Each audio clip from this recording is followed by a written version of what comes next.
కాగు ఉంటుంది కాగు, మరి ఆ కాగు ఈ ఆర్బీఐ ఇద్దరితో మాట్లాడి మాకు వాస్తవం చెప్పు, కాంగ్రెస్ వాళ్ళ మాటలు మేము నమ్ముతలేమని చెప్పి ప్రశ్న వేసిండ్రు. వేస్తే కుల్లం మొత్తం విషయం బయటకు వచ్చింది. ఏం చెప్పింది ప్రభుత్వం, కేంద్ర ప్రభుత్వం, రిజర్వ్ బ్యాంక్ ఏం చెప్పిందంటే కేసీఆర్ గారు గద్దెనెక్కినాడు జూన్ 2, 2014 నాడు రాష్ట్రం నెత్తి మీద ఉన్న అప్పు 72,000 కోట్లు. కేసీఆర్ గారు గద్దె దిగినాడు డిసెంబర్ 3, 2023 నాడు 3,50,000 కోట్లు. అంటే 3,50,000 వెళ్ళి విరాసత్గా వచ్చిన 72 తీసేస్తే 2,80,000 కోట్ల అప్పు 10 ఏళ్లలో కేసీఆర్ చేసిండు. సరే చేసిండు 2,80,000 కోట్లు. ఏం చేసిండు కేసీఆర్? మరి అన్ని సగబెట్టిండు. ఏం సగబెట్టిండు? కాంగ్రెస్ వాడు ఆగం చేసి కరెంట్ ఇయ్యక సావగొట్టి అర్ధరాత్రి కరెంటు కోసం, అర్ధరాత్రి దొంగలు వచ్చే కరెంటు కోసం కావలగాసే పరిస్థితి నుంచి 24 గంటల కరెంటు రైతులకు ఇచ్చేతందుకు, ఫ్రీ కరెంట్ ఇచ్చేతందుకు 10 ఏళ్లలో 50,000 కోట్ల రూపాయలు ఉత్త కరెంటు కోసమే ఖర్చు పెట్టిండు కేసీఆర్. అట్లాగే 1,00,000 కోట్లు, 93,000 కోట్లు కరెక్ట్గా చెప్పానంటే కాళేశ్వరం లాంటి ప్రాజెక్టు కట్టి మొత్తం గోదావరి పరివాహక ప్రాంతంలో బెహతరీన్గా నీళ్ళు ఇస్తే ఇవాళ మొత్తం వరి ధాన్యం ఉత్పత్తిలో భారతదేశంలో నెంబర్ 1 రాష్ట్రం చేసిండు కేసీఆర్.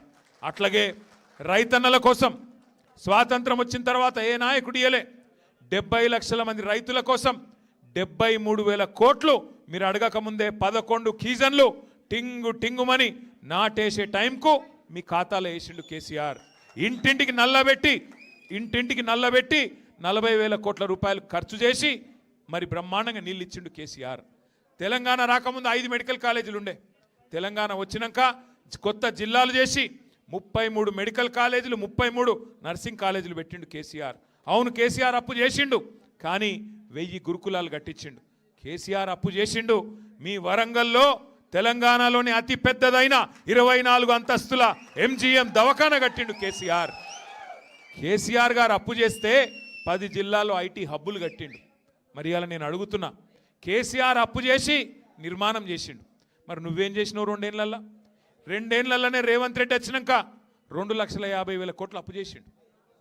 2,50,000 కోట్ల అప్పు. ఒక్క కొత్త ఇటుక పెట్టిండా ఎక్కడన్నా? ఓ కాలువ తవ్విండా? ఓ చెరువు మంచిగా చేసిండా?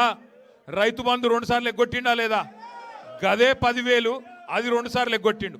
ముసలోళ్ళకు 4,000 ఇస్తా అన్నాడు, ఆ 2,000 కూడా 2 నెలలు ఎగ్గొట్టిండు. నేను ముందే చెప్పిన, అందుకే తులం బంగారం ఇస్తా అని చెప్తే నేను ముందే చెప్పిన, అమ్మ వీళ్ళు బంగారం ఇచ్చేవాళ్ళు కాదు, మెడల పుస్తల తాడు ఎత్తుకపోయేటోళ్ళు లంగలు వీళ్ళని చెప్పిన. నిజంగా కూడా గదే చేసిండు. ఇవాళ ఆఖరికి ఏం జరిగింది అంటే అబద్ధాల మీద బతుకుడు అలవాటు చేసుకున్నాడు. కేసీఆర్ గారు అన్ని సగబెట్టుకుంటూ వచ్చిండు. కరెంటు సగబెట్టిండు, మంచిళ్ళని సగబెట్టిండు, మన పల్లెటూర్లను సగబెట్టిండు, మన పట్టణాలను సగబెట్టిండు. వీడేమో ఎగబెడుతున్నాడు. అన్ని ఎగబెట్టుడు, ఎండబెట్టుడు, మొత్తం రాష్ట్రాన్ని పండబెట్టుడు తప్ప చేసిందేమీ లేదు. ఈ 2 ఏళ్ళు తెలంగాణకు మాత్రం శటగోపం పెట్టిండు తప్ప చేసిందేమీ లేదు. దయచేసి మీతో ప్రార్థన ఒకటే, ఒకసారి మోసపోతే ఎవరి చేతులు నన్నా అది మోసం చేసినోని తప్పవుతుంది. ఒకసారి మోసపోతే, కానీ రెండోసారి కూడా వాని చేతులనే మోసపోతే, మళ్ళీ మోసపు మాటలే నమ్మితే ఈసారి